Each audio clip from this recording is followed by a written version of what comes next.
Everyone, we are delighted to have you join us as we kick off yet another insightful session on connecting the dots. First and foremost, we extend our gratitude to our esteemed speakers for their participation in this panel discussion.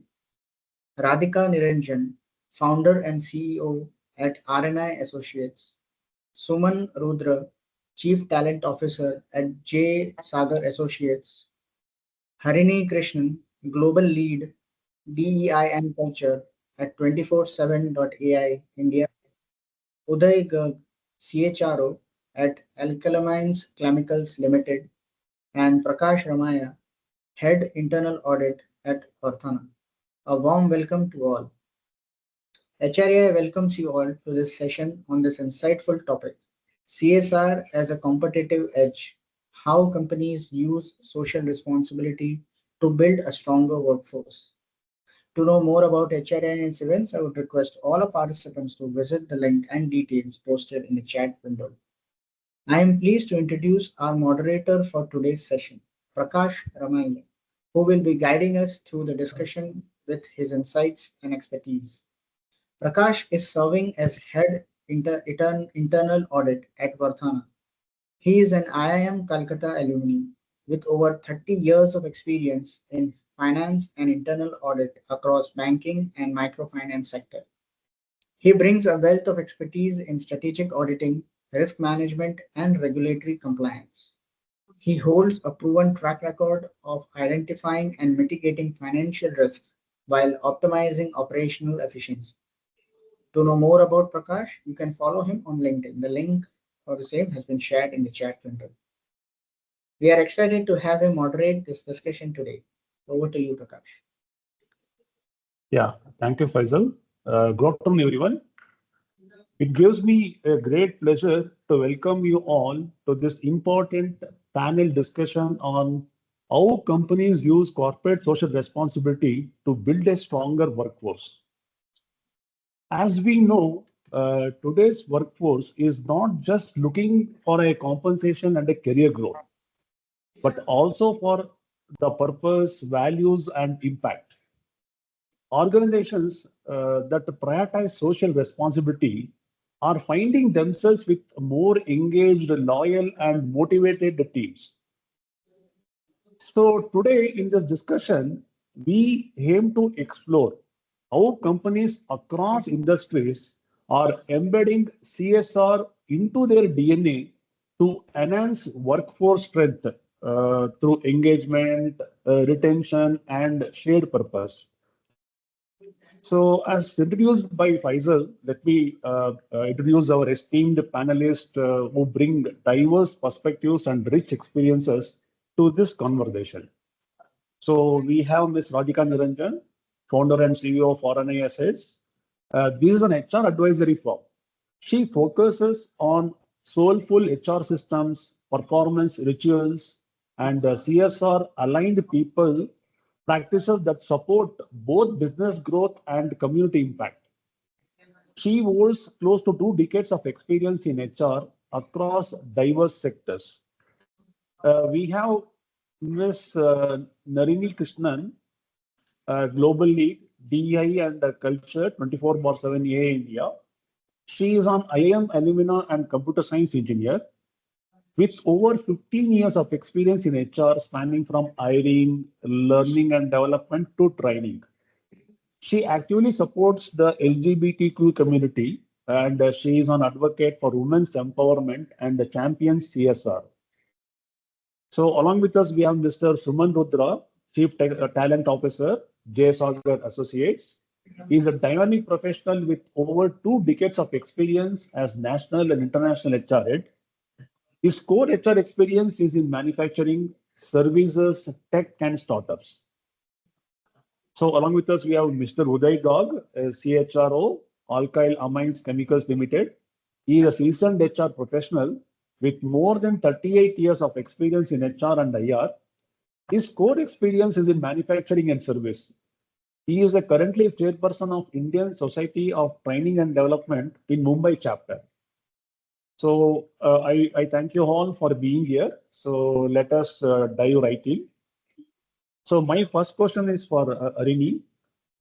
Arini, so how does your organization define and integrate social responsibility into its culture and strategy?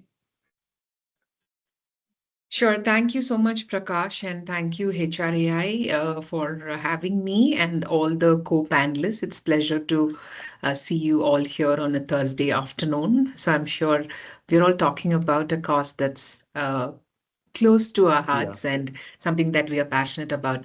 Thank you for the question, Prakash. At 24/7 AI, we started our culture transformation journey Mhm. about 3 years ago. What we did was we looked at what actually defines the culture of the company and we put that down into tenets of culture. And then we were able to create a culture vision and then arrive at 8 tenets of culture, out of which one tenet is community. So, Okay. community is a key culture tenet for us, which means giving back to the society that we live in, right? So, each and every employee at 24/7, right from the CEO till the last agent on the floor, is expected to live this value and culture in our daily lives. And that is how we have integrated community Mhm. and CSR as a part of giving back to the society, yet an integral part of everything that we do in our everyday lives. And to be able to, drive this, we have a culture committee and a council in place. And we also have a CSR committee in place, which ideates, which plans, which executes the year-long initiatives that talk about the larger goal of our company towards our commitment to the societies that we live in. At the same time, we also ensure that every single employee has equal opportunities to contribute to this cause, thereby taking a strong sense of belonging in the organization. And that's how we integrate community CSR in our culture and strategy at 24/7. Okay. Yeah, thank you, Arini. Radhika, your views, please.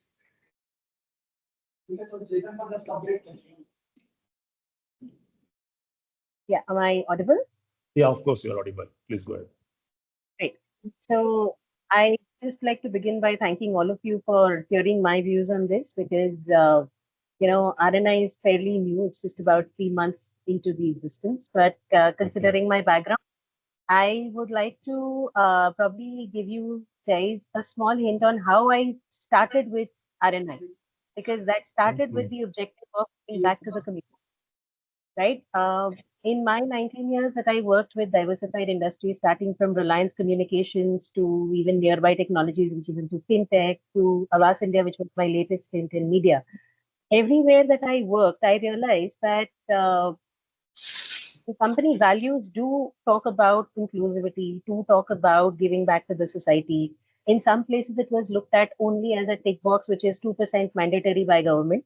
But in many places where I worked, I saw that community and community upliftment has become part of DNA, has become part of the product design itself. For example, when I was in Nearby Technologies, this is a fintech company. It was the sunrise industry at that point of time, and financial literacy was missing, abjectly missing Okay. in small retailers. So it started with a mission to enable retailers to understand about fintech, how they can leverage fintech to improve their business. It moved into the space of digital Nari, where we enabled so many women in rural areas to become Mhm. financially liberated through technology and education. Having said that, such experiences kind of wove it into me that, my business vision has to be something which connects soul to business.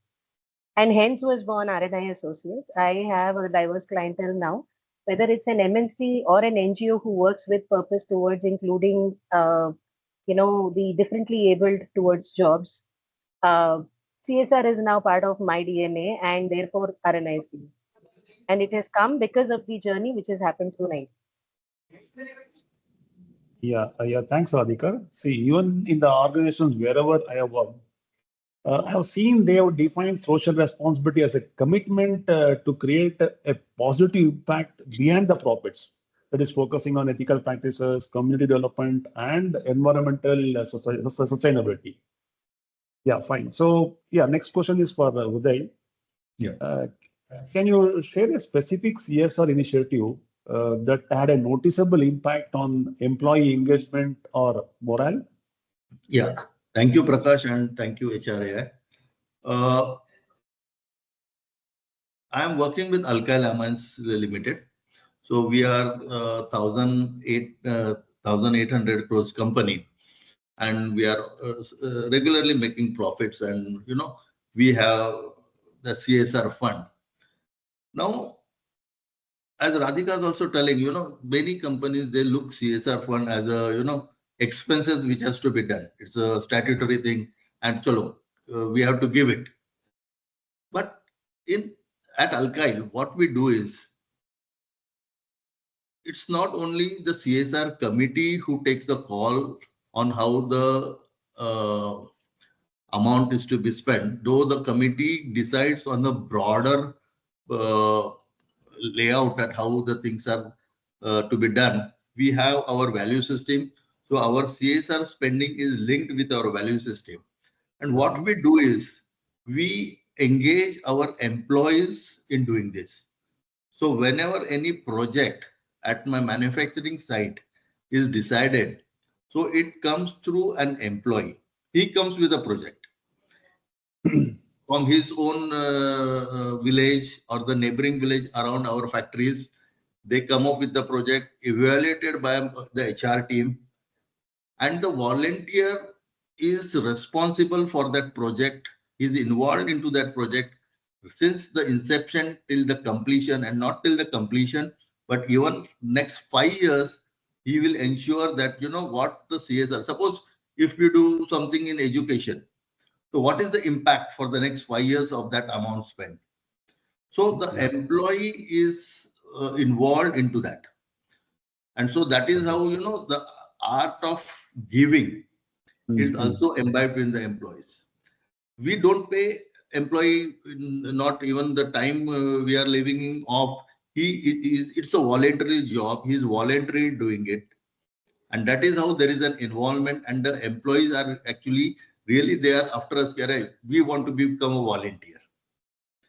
Another thing what we did is we started a double dhamaka scheme. Now I'll explain what is this double dhamaka.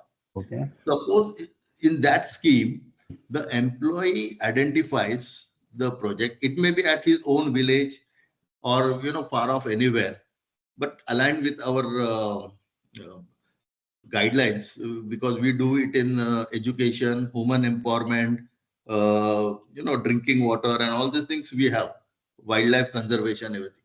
So he identifies the project and he contributes 50% of that. Very good. And then the company also contributes 50%. So that is how we are doing two things. One is the involvement plus the what is CSR? It's an art of giving. So that habit we want to inculcate in our employees. So that is how we do. We don't go to NGOs. Very rarely, maybe 10% maximum our fund is through NGO. But all our projects, we deploy our own volunteers and they do it. So that is how there is an involvement of the employees, and really it's helping to boost their morale and then commitment towards the organization. Okay, got it. Yeah, thank you, Uday. Suman, can you please share your views? Yeah, so first I would like to say, the idea of CSR or any community activity or things that we do is not just limited to a certain levels of management. So what we have done is we have kind of opened it up for anybody who wants to select or who wants to propose any idea or thought.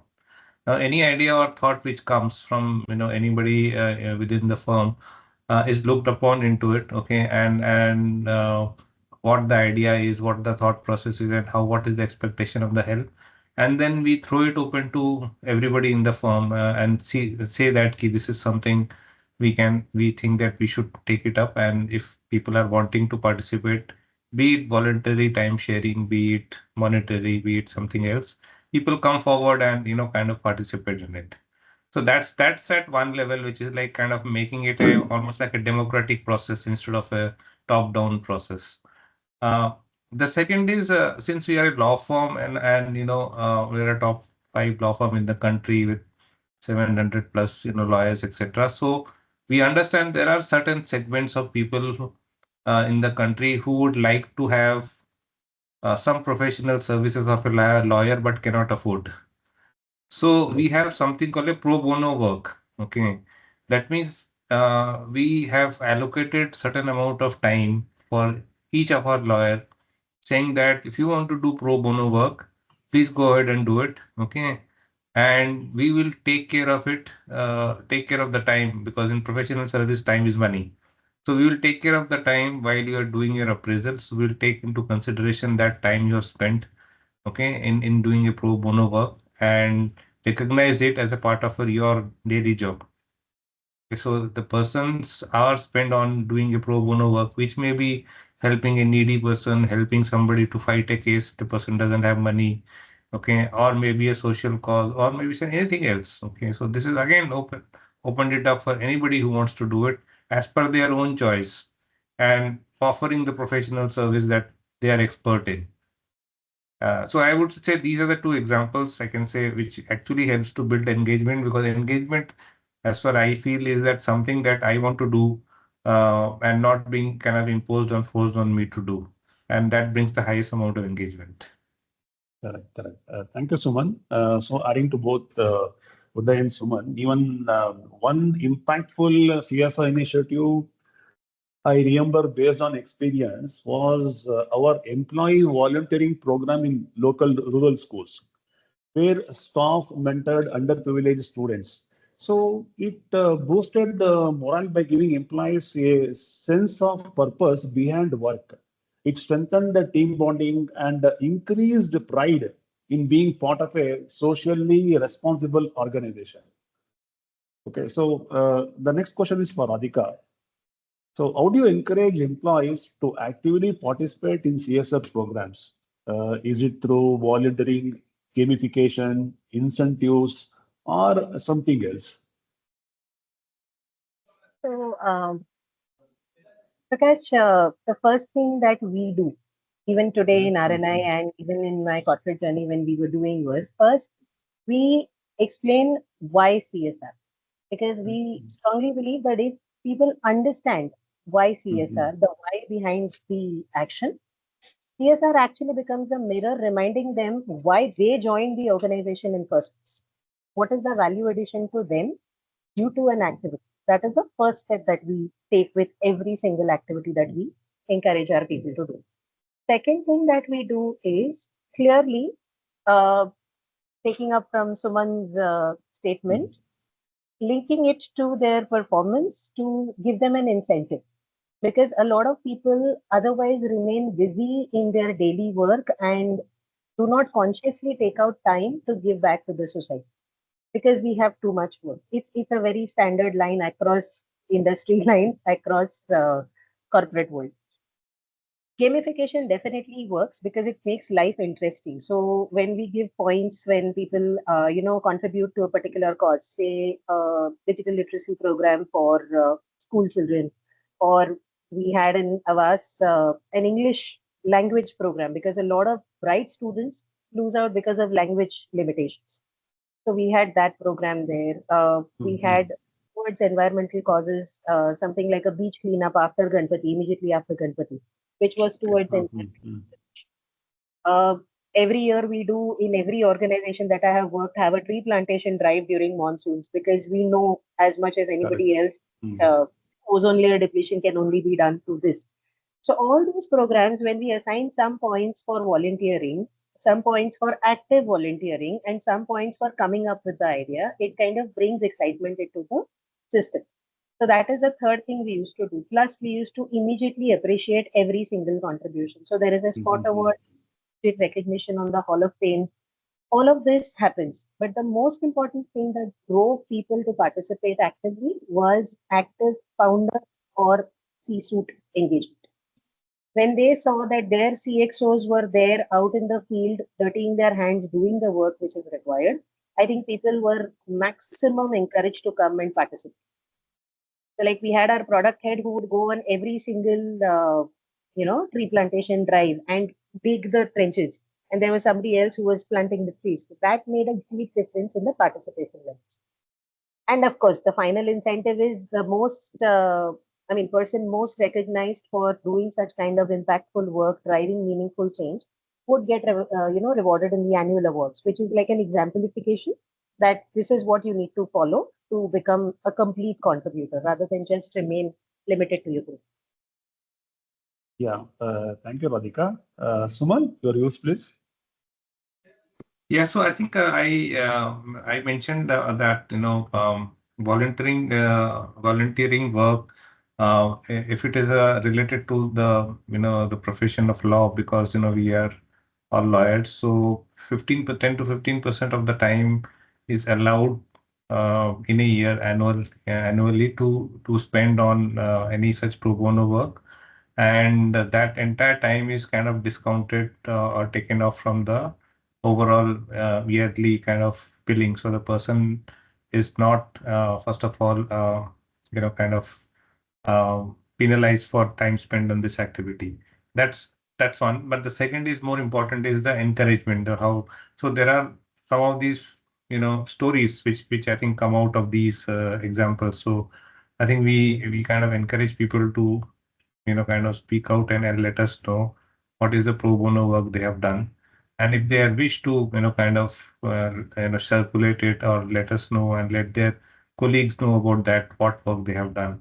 So I think the more the sharing happens, the kind of, it kind of catches on, and people, especially the young, lawyers, relatively young, they get some ideas. They also sometimes mentor, kind of get in touch with their mentors and start some of these things. So I think the spread of the knowledge, the spread of the idea, and also being regarded there maybe like a mentor who can help a junior lawyer to kind of think of some of these activities is also a very great morale booster. Besides the pressure part which I just mentioned. Yeah, thank you, Suman. See, even see, you people might be aware, like in audit department, in every organization has that level of difference. We will evaluate the effectiveness of CSR function. Okay, so being a head of audit in my previous organizations, I used to be part of this CSR initiatives. It may be rain harvesting, or it may be about the forestation. So I used to lead the team. So that was giving me a sense of pride in the participation. Okay, so yeah, next question is for Rini. Uh, have your CSR efforts helped in attracting or retaining talent? Can you give an example? Yeah, sure. Obviously, hiring and attracting more talent has been there because, we took a commitment towards gender diversity a few years ago. And through that commitment, we went out in the market and the industry. We looked at tier two, tier three cities. We looked at underprivileged communities. We worked with,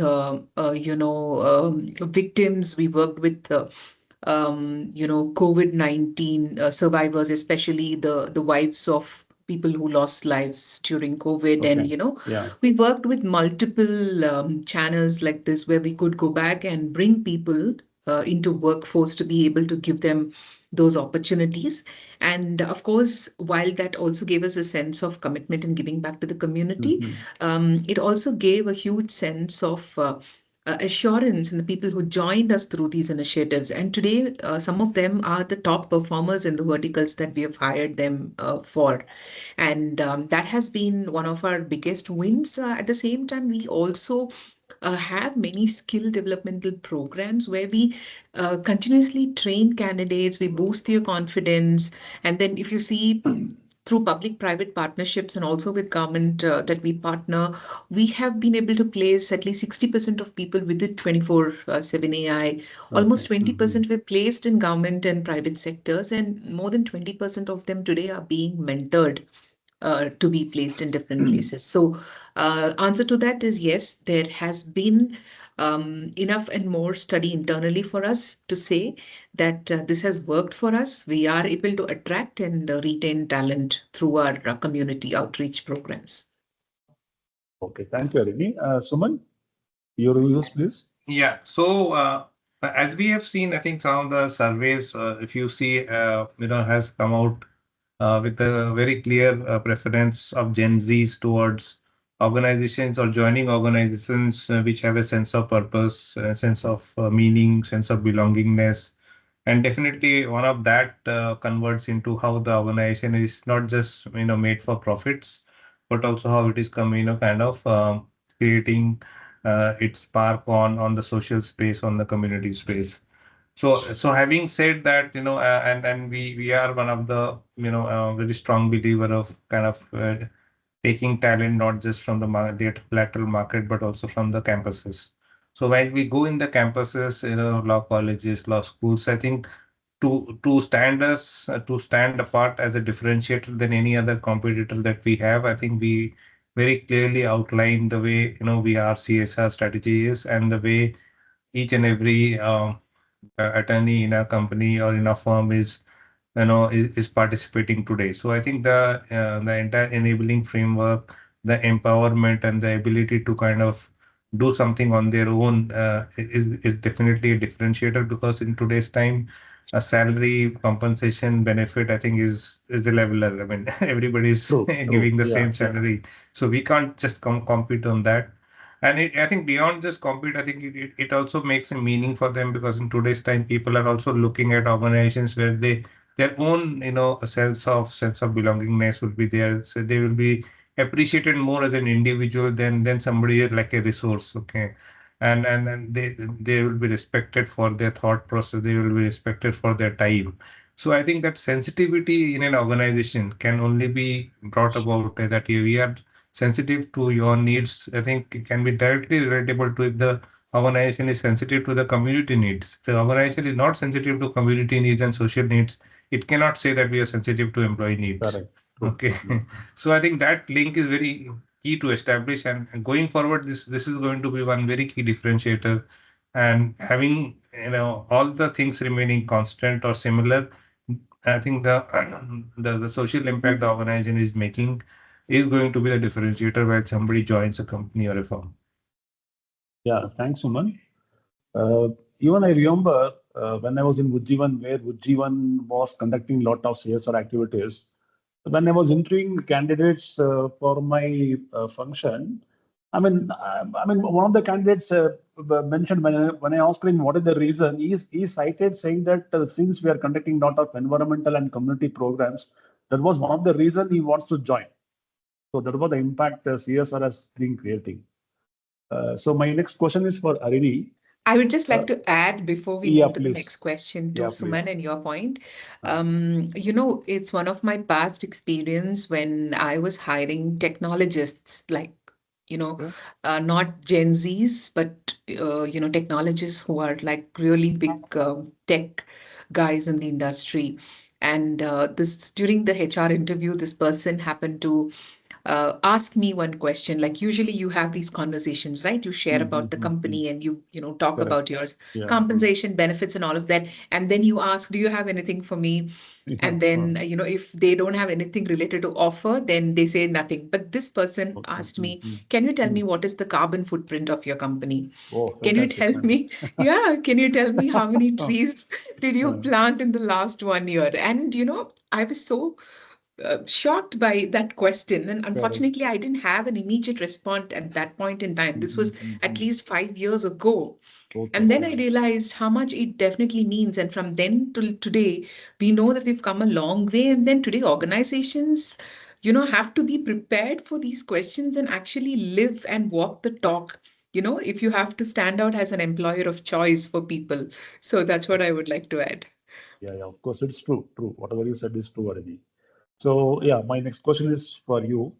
Okay. Uh, so, how do you evaluate the success of your CSR programs from a workforce perspective? So what we do is, I'm sure all organizations have your internal ESAT surveys, right? So we also have our ESAT surveys. We have something called the culture survey that we run. And these surveys are intended to create happy hearts. That's what we call it 24/7. Our intention is to create happy people. So this survey has one question which says that I am a happy heart at 24/7.ai. And then it has sub questions which says, why are you a happy heart? And then there are questions which talk about community engagement, giving back to the society, and CSR, initiatives. And then we are able to see there the kind of participation that people have, the response that they have, what are the scores that they rate us in terms of community engagement. So there's one of the way that we do track it. The other way is completely, volunteer engagement, right? That's very critical to this measurement.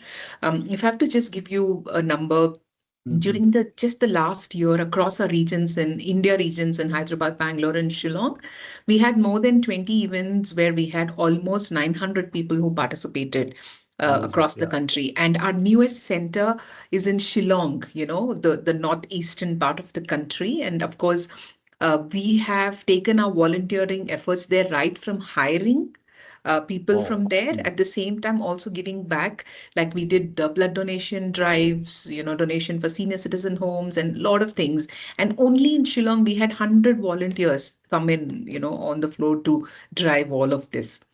Not only that, we believe education is critical and it's very important in a country like India. So we went ahead and installed more than 550 toilets in government schools across Bihar, Andhra Pradesh, Tamil Nadu, Shillong, Karnataka. And almost we have reached out to 40,000 students over these years, right? And we continue building that engagement, and we have more than 2,000 volunteers who are a part of this journey with us. So I think these are some of the ways that we measure our engagement and also track if our CSR initiatives and our vision are aligning with our people and impacting them, and truly live the culture tenet of community at 24/7. Okay. Thank you, Rini. Uday, do you want to add anything? Yeah. So basically, we don't have any formal way to measure, what is the outcome of this voluntary system and all. But one thing has really I could see, because initially some 5, 6 years back, I had to call upon employees in my town hall meeting that, you come forward for a volunteership.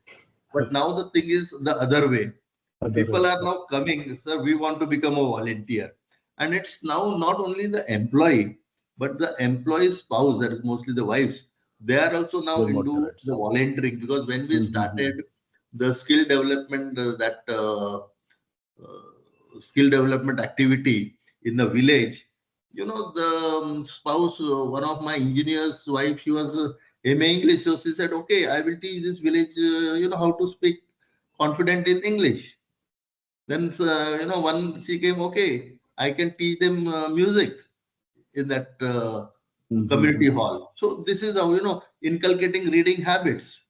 We have opened a library in one of the village, but then that habit of reading has to be inculcated. And one of our employees spouse, she said, okay, let me go, let me start telling them the stories and, inculcate the habit of reading in them. So it has, gone beyond the employee to the employee's families also.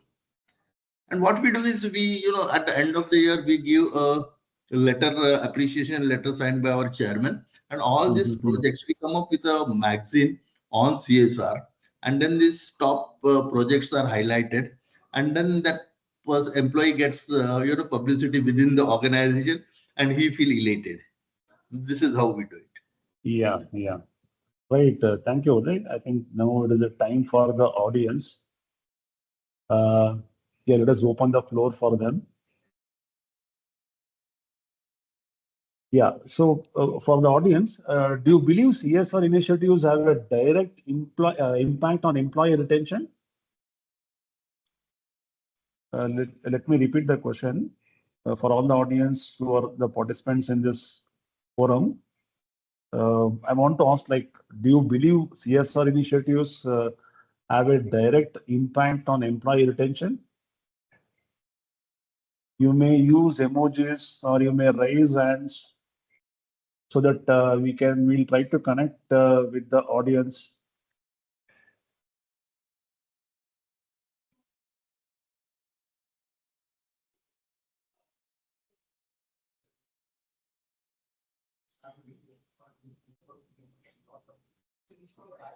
Kiran wants to ask Yeah, something. Kiran Punjabi, right? I would request the facilitator to enable them to Yeah, speak. Yeah. Kalpana, can you give the rights to KP? Please, just a second.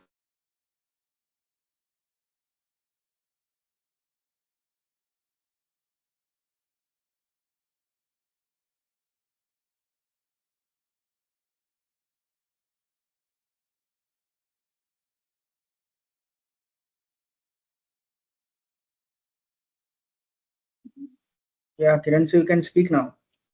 We have given you the rights. You can unmute yourself and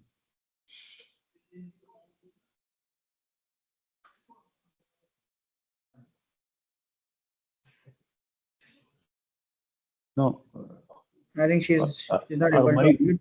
She has our written mic it in the is, yeah, but she's written in the chat window that not a direct connection.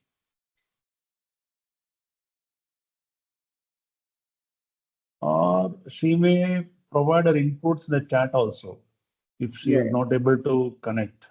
yeah, she has written it in the chat box. Just a second.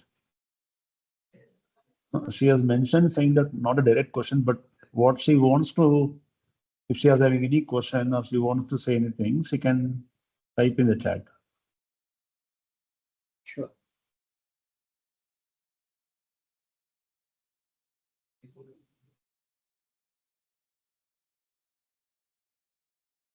Prakash, with your permission, I'd like to give in my 2 cents here. Please go ahead, Radhika. Right.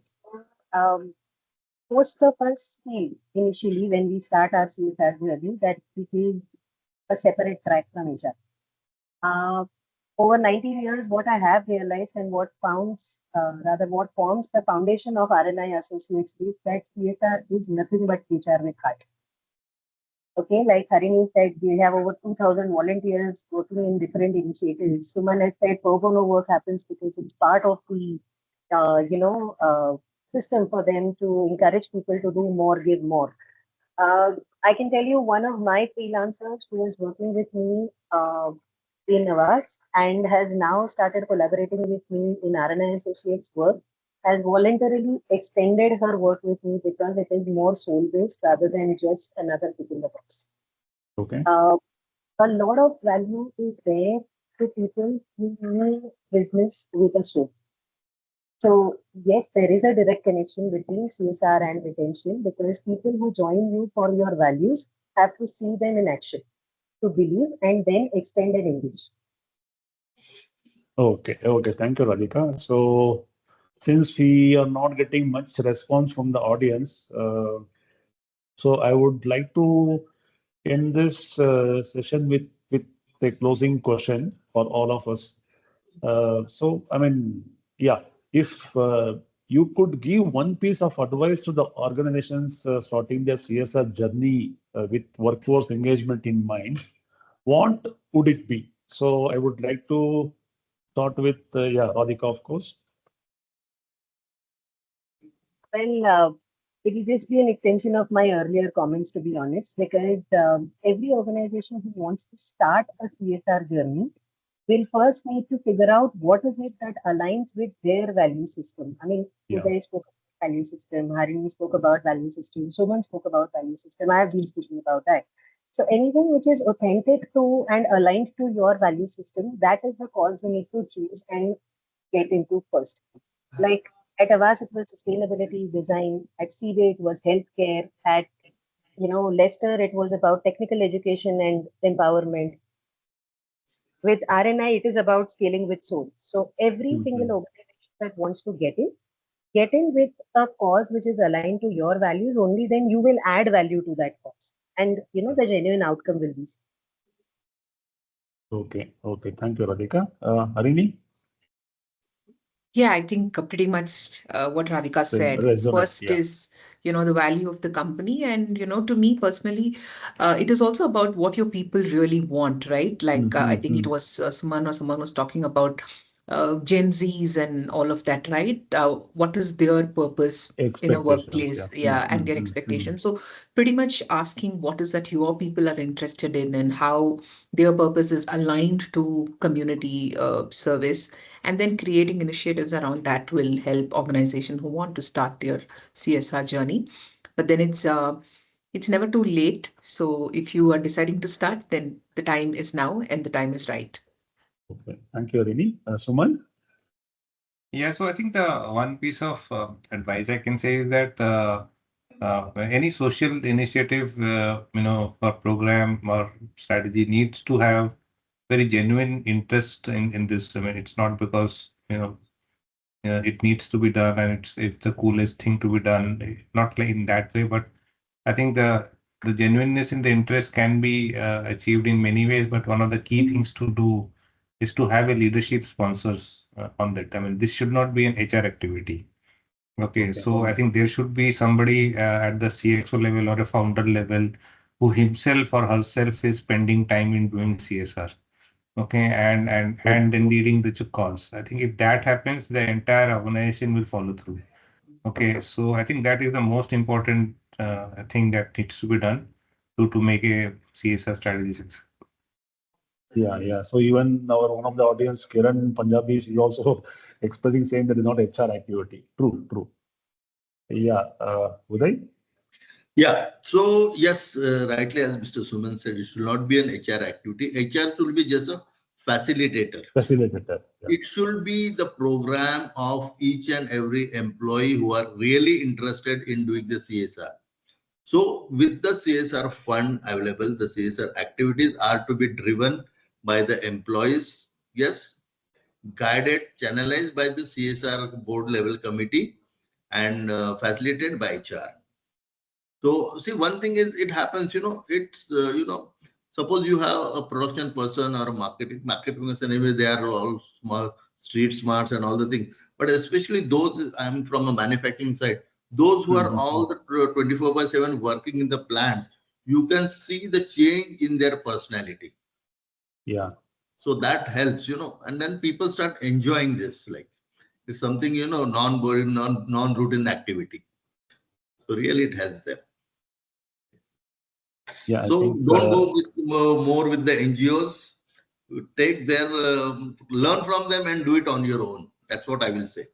okay. Yeah, thank you, Uday. I think we almost come to the end of the session. I would thank you to all our panelists for their insightful contributions and to the audience for your attention and participation. So today in these sessions, we have heard powerful examples of how CSR is more than just a tick box. It is a lever for culture, purpose, and people development. So whether it is through volunteering, sustainability, or social impact, the message is very clear. When companies care, employees commit. Okay, so thank you once again for all the panelists and audience, and have a great day ahead. Over to you, Faisal. Thank you, Prakash, for your outstanding moderation, your skillful felicitation.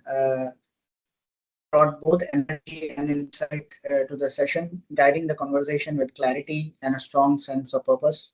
You truly elevated the session. Grateful appreciation to Radhika, Suman, Harini, and Uday for sharing their insightful perspectives and thoughtful contributions. Your time and effort made this session truly impactful.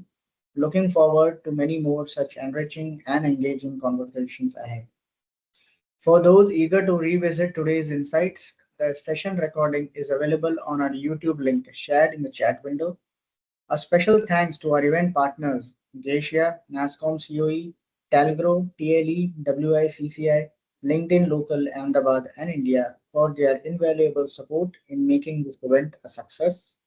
To learn more about these associations, please refer to the links provided in the chat window.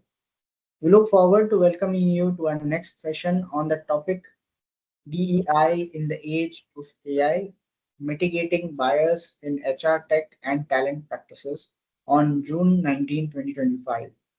With that, we conclude today's webinar. Thank you for being part of this journey. Wishing you a good health, positivity, and success until we meet again. Take Yeah. care and farewell. Thank you so much. Yeah, thank you. Thank Thank you. Thank you. Suman. Thank you, Dev. Yeah.